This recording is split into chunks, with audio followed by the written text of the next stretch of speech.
With Body Goddess. I'm making one of my go-to recipes for you guys today. It is Swiss chard with some kale and some mini peppers and onions. I use this pretty much for everything. I make it and prep it for the week, and then we are good to go.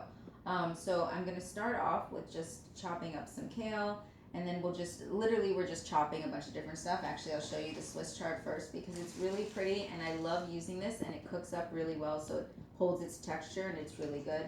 I use kale instead of spinach in most things because spinach overcooks and it tends to ruin a lot of the nutrients that you get out of it. Where kale holds its own and you still get all the great nutrients. And then we're picking 3 different colors of our mini peppers, so you get all the different phytonutrients. As well, you'll get them from the Swiss chard. So you're getting lots of nutrients in here, and it is a great, easy thing to use throughout the week. So I'm gonna go ahead and chop all this up, and then we'll move on. Finished chopping everything. It looks super pretty. I'm gonna go ahead and just throw everything into the pan. I'm not some like expert chef. I literally throw everything into the pan and just cook it. If you have a certain order, you go ahead and do it. So I'm gonna put it on a medium heat. I like using avocado oil, and I'm just gonna put a little bit. Sometimes I honestly don't even put oil. I just throw things in there. But for the sake of this video, I will put a little bit of oil in there.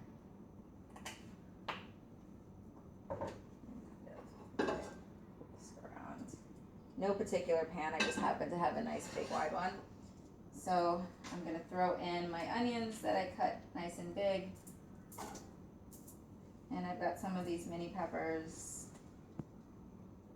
We'll just throw them all in there. Like I said, I just kind of start dumping things. I have a ton of the Swiss chard. So we'll get all of that in there. And as it starts cooking, I will end up with more for other stuff, but I think this pan can actually hold everything without any issues. And I'm losing stuff everywhere, but that's fine. Here's some of my kale. I didn't put as much kale because this is more so about the Swiss chard. I tend to just add more kale to things anyway. Everything is in there. I'm just gonna kind of give it a little bit of a mix and try to hope that it doesn't all fall out of my pan.